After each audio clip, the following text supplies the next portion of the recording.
지난 시간에 이제 오브젝트 클래스에 있는 4개의 퍼블릭 메소드, toString, equals, 해시코드, 그 다음에 클론. 요 4가지 메소드를, 물론 클론은 퍼블릭은 아니죠. 요 4가지 메소드를 자신이 만든 클래스에 재정의 하는 방법을 설명해 드리고 있었어요. 그래서 지난 시간에는 이제 toString과 equals 메소드까지 좀 설명드렸고, 오늘은 해시코드와 클론에 대해서 좀 설명해 드리려고 그래요. 그래서 해시코드는 해싱 기술을 이용하는 자료 구조에 사용하는 그런 값입니다. 그래서 항상 재정의할 필요가 없고, 이 해싱에 만약 내가 만든 클래스를 키로 저장하고 싶다. 아까 같이 저장하고 싶다. 그 해시셋이나 트리셋은 필요 없고, 해시셋에 저장하고 싶으면은 이제 요 해시 코드를 이제 재정의해 줘야 됩니다. 해싱은 이거는 자료 구조 시간에 배우는 내용이 되겠지만, 조금 그래도 설명을 드리면은, 해싱은 임의 접근이 가능한 배열의 데이터를 저장합니다.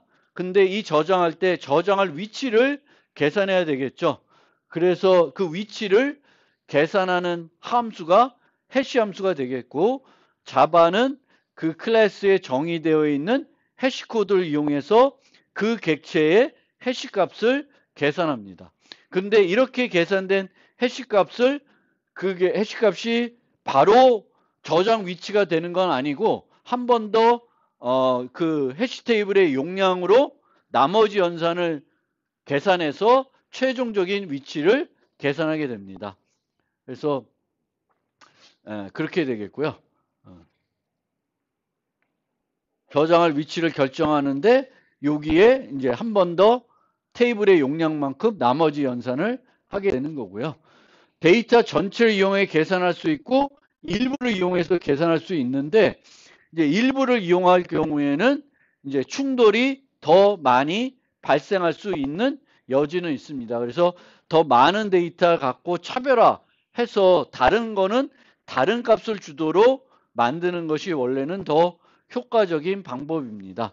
그리고 해싱 기술을 쓰는데 충돌이 많이 일어나면 차라리 해시 기반의 셋이나 맵을 쓰지 않고 그냥 뭘 쓰는 게 좋아요?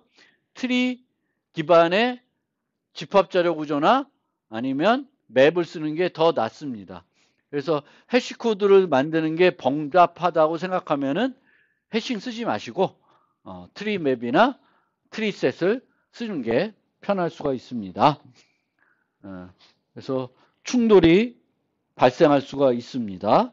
그래서 뭐 이렇게 이제 기본적으로 해시 테이블에 있으면은 이제 그 실제 자료 구조에서 사용하는 해시 테이블은 그 배열의 각 요소가 연결 구조인 형태예요. 체이닝 기법이라 그러죠. 그래서 이제 충돌이 났을 때 다른 주소에다가 저장하는 게 아니라 그 위치에다가 계속 연결해서 저장을 하게 됩니다. 그래서 충돌이 많이 일어나면 이제 효율성이 떨어지는 거죠. 원래는 평균 5완이라는 적분을 제공해야 되는데, 여기 가서 얘인지 보고 얘가 아니네, 또 다음 거 보고 다음 거 보고 이렇게 되면 이제 비용이 많이 들어가는 거니까 바람직하지가 않습니다. 그래서 이제 이런 셋의 해시셋의 학생 객체를 저장하고 싶으면은 내부적으로 S의 해시 코드를 계산한 다음에 이거의 캐패시티로 나머지 연산을 구해가지고, 거기서 이제 우리가 연결 구조로 되어 있으니까 연결 구조에서는 가장 쉽게 데이터를 추가하는 방법은 푸시 프론트죠. 그래서 이런 식으로 되어 있는 거예요.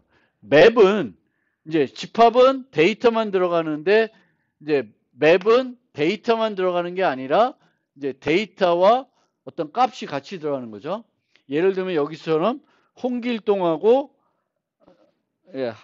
아니다.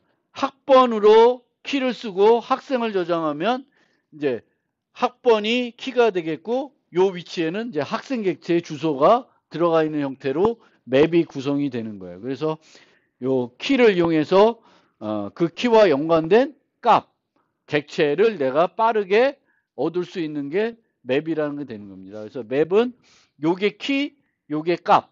그래서 이 키와 값을 쌍으로 해서 저장하고 요 키에 대한 값을 빠르게 찾을 수 있게 해주는 자료 구조가 맵입니다. 맵. 그래서 이제 자바는 이렇게 쓸 때 이제 여기에 해시셋 이렇게 쓰는데 요 해시셋 쓸 때는 내부적으로 뭘 써요? 배열을 쓰니까 뭐가 중요하냐면 여기에 추가적으로 뭘 해줘야 돼요? 용량을 제대로 확보해 줘야 돼요. 그래서 자료 구조 시간에 혹시 저한테 배운 사람 배웠을 텐데 용량이 얼마를 잡아줘야 돼요? n개를 저장하면은 1.3배 이상은 잡아주셔야 돼요. 1.3배 이상 잡아주는 게 좋습니다. 그래서 적재율이라는 게 있어서 전체 테이블의 75% 이하로 데이터를 유지해야 충돌을 최소화할 수가 있습니다. 그래서 그게 넘어가게 되면 충돌이 계속 많이 발생하게 되겠고 그럼 용량을 늘리게 됩니다. 동적으로 자료 구조가. 근데 해싱에서는 이 용량을 늘릴 때 상대적으로 많은 비용이 들어가요. 그래서 그런 바에는 차라리 이제 트리셋이나 트리맵을 쓰는 게 더 효과적입니다. 그러면 이제 이 해시 코드를 실제 만드는 방법을 설명드릴 것이고 여기서 이제 설명드리는 방법은 멤버 변수, 모든 멤버 변수를 다 이용해 가지고 해시 코드를 만드는 방법을 설명드릴 거예요. 그렇게 다 이용하지 않아도 되는데 다 이용해서 만들고 싶다. 그랬을 때 이제 사용하는 방법인데 이제 두 개가 x와 y가 같으면 내부 상태가 같으면 해시 코드 값도 당연히 같아야 됩니다. 당연히 멤버 변수 이용하는 거니까 당연히 같을 거예요.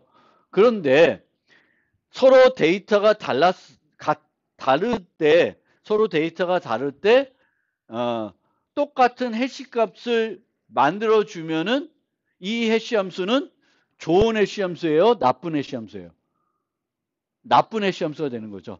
서로 유지하고 있는 데이터가 다를 때 그것의 해시 값은 다른 값이 나와야 돼요. 그래서 예를 들면 이 year, month, day를 유지하는 클래스가 있었어요. 근데 해시 코드를 어떻게 만들었냐면 더하기로 만들었어요. 그러면은 얘와 얘는 해시 값이 어떻게 돼? 같겠죠?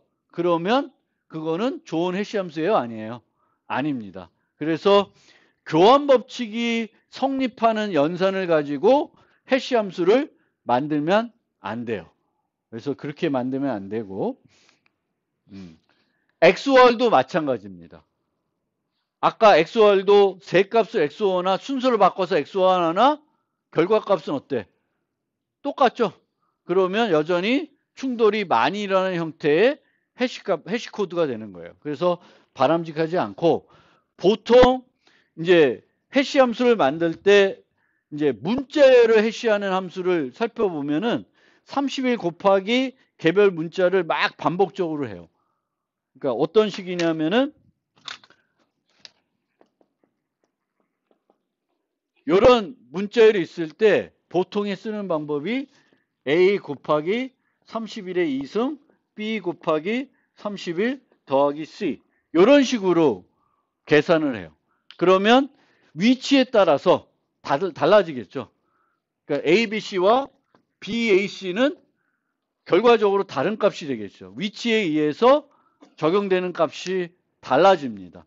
그래서 이런 방법으로 여러분들도 해시코드를 정해줄 필요가 있어요. 근데 이렇게 하려면 번잡하죠. 그래서 이제 C++ 같은 경우에는 어떤 방법을 쓰기도 하냐면은 이 모든 멤버 변수를 다 문자열로 바꿔가지고 다 결합을 해요. 그 다음에 보통 시스템 라이브러리에 뭐가 있냐면 문자열의 해시코드를 계산해주는 함수가 있어요. 그걸 이용해서 내가 만든 클래스에 해시 함수를 만드는 경우가 있는데 자바는 그렇게 할 필요가 없습니다. 자바는 뭐가 있냐면 objects라는 클래스에 hash라는 함수가 있어요. 그럼 여기에 내가 그 사용하고 싶은 해시 코드를 계산할 때 사용하고 싶은 거를 다 넣어주면 돼요. 차례로 쭉 나열해서 넣어주면 그걸로 끝. 그걸로 끝이에요. 그러면 얘를 어떤 배열의 원소로 생각해가지고 31 곱하기 저거를 해주는 거예요. 그러니까 자바는 아주 쉽게 해시코드를 작성할 수 있게 해주는데 이 애들 중에 만약에 배열이 있다. 그러면 요때만 주의하면 돼요.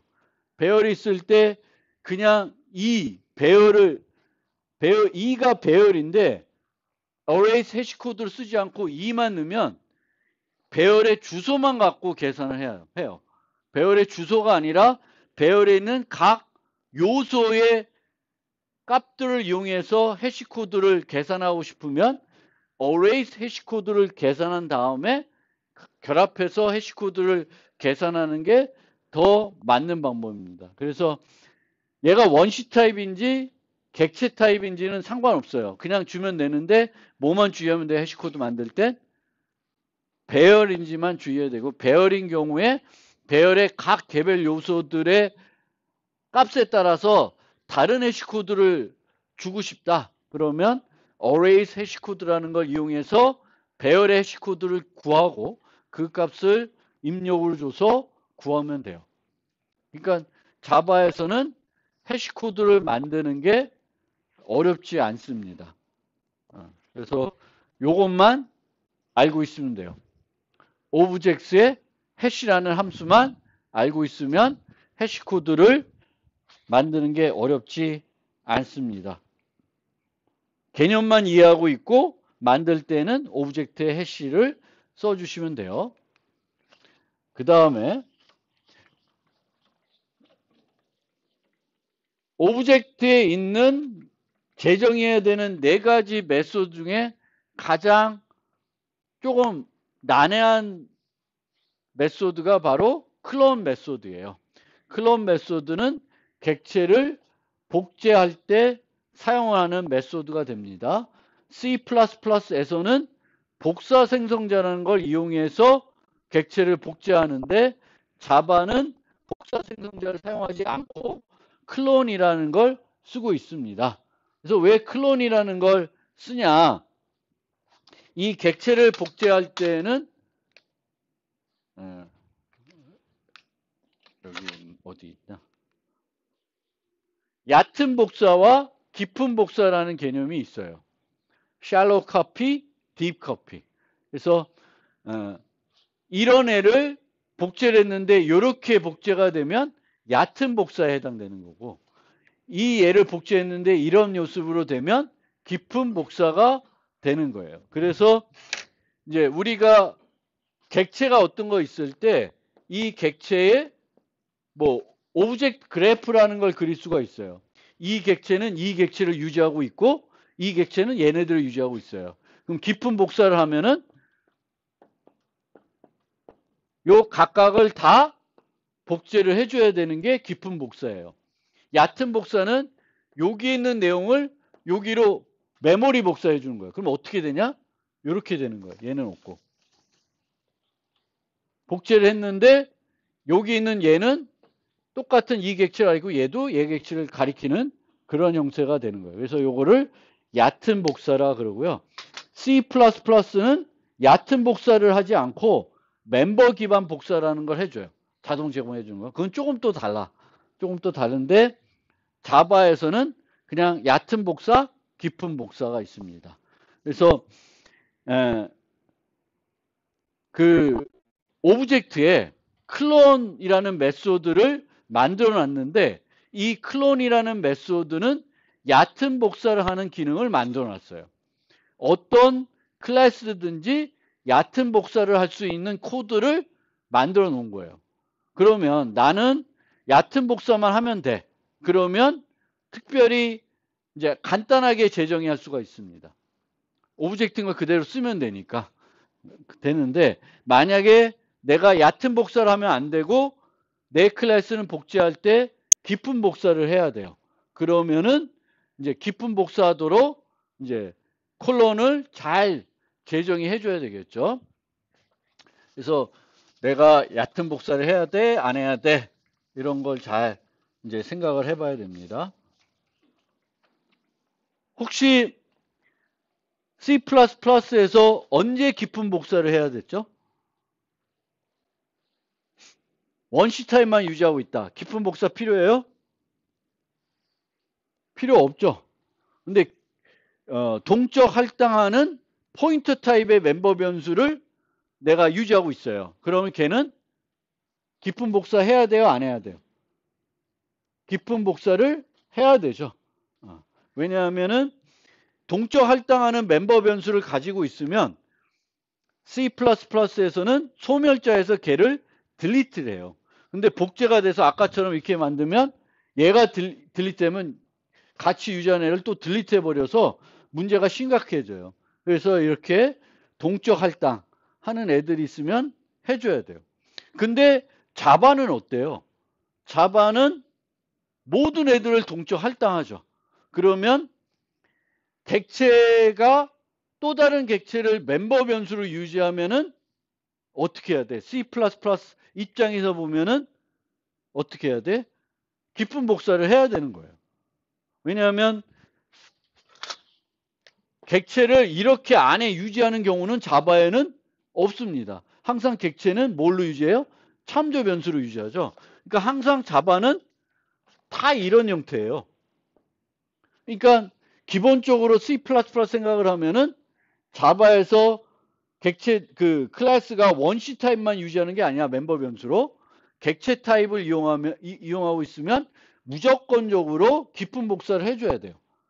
근데 객체 타입의 멤버 변수를 유지한다고 해서 반드시 깊은 복사를 안 해도 돼요. 언제 안 해도 될까? 얘가 어떤 애면 안 해도 될까요? 얘가 불변 객체이면 이렇게 유지해도 문제가 없어요. 왜냐하면 얘를 못 바꾸니까 둘이 같은 걸 가리키고 있어도 문제가 안 돼. 그럼 여기에 string이라는 멤버 객체를 네임을 유지하고 있어요. 나머지는 원시 타입이야. 깊은 복사 해야 돼, 안 해야 돼? string만 유지하고 있고 나머지는 다 원시 타입이야. 그러면 얘는 깊은 복사 할 필요가 없어요. 왜? string은 객체지만 불변 객체예요. 그러면 깊은 복사가 필요가 없습니다. 그래서 그거를 이해해 주시고, 그런데 얕은 복사하는 기능이 오브젝트에 정의되어 있다고 말씀드렸죠. 근데 얘가 프로텍티드야. 퍼블릭이 아니라. 근데 퍼블릭으로 만들었어요. 그럼 어떤 문제가 생길까? 모든 애들이 자동적으로 얕은 복사를 하는 클론 메소드를 가져버리게 되는 거예요. 그렇게 되면 어떻게 돼? 잘못 사용하는 경우가 많아지겠죠. 깊은 복사를 해야 됨에도 불구하고 사용자들이 안 하면 얕은 복사하는 기능을 그냥 쓰게 되는 거고, 그럼 코드에 문제가 생겨요. 그래서 이제 오브젝트 그 라이브러리를 자바를 만든 사람은 얕은 복사를 하는 건 편리하니까 그거를 효과적으로 해주는 거를 오브젝트에 만들어 놨는데 함부로 쓰면 안 되니까 뭘로 만들어 놨어요? 퍼블릭 대신에 프로텍티드로 만들어 놨어요. 프로텍티드. 그러면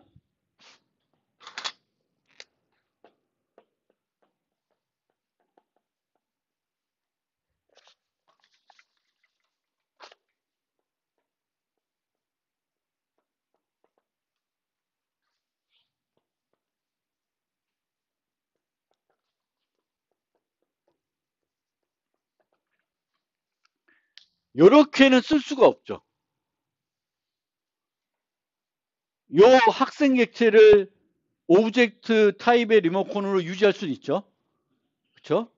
근데 이 리모컨에는 클론이 무슨 접근 권한을 갖고 있어요? 프로텍티드잖아요. 프로텍티드니까 프로텍티드면 자식한테는 퍼블릭 개념. 그렇죠? 퍼블릭 개념이고 외부한테는 프라이빗 개념이에요. 같은 패키지에 있으면 퍼블릭인데 오브젝트는 라이브러리애니까 나랑은 같은 패키지에 있지는 않겠죠. 그럼 5.클론이라고 호출할 수가 없습니다. 그래서 이게 안 되는 거예요. 이게 안 돼요. 그래서 내가 오브젝트에 있는 클론을 그냥 쓰고 싶으면 얕은 복사만 해도 되니까 클론을 쓰고 싶으면은 이 스튜던트 만들 때 클론을 뭘로 재정의해요? 퍼블릭으로 재정의하고 뭘 부르면 돼요? 거기서 부모에 있는 오브젝트에 있는 클론을 호출해가지고 객체를 복제를 하면 돼요.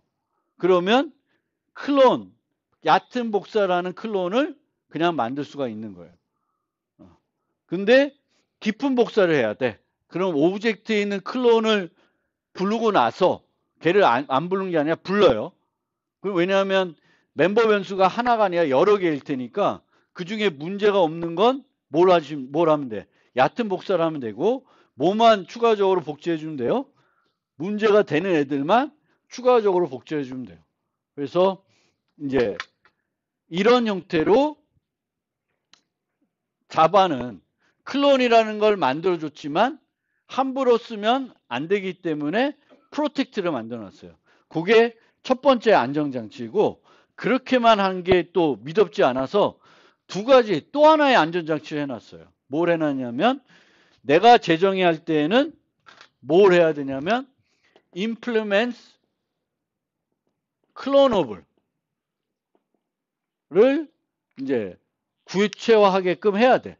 만약 저걸 안 해놓으면은 그 오브젝트에 있는 클론은 죄송합니다. 예외를 발생합니다. 예외를.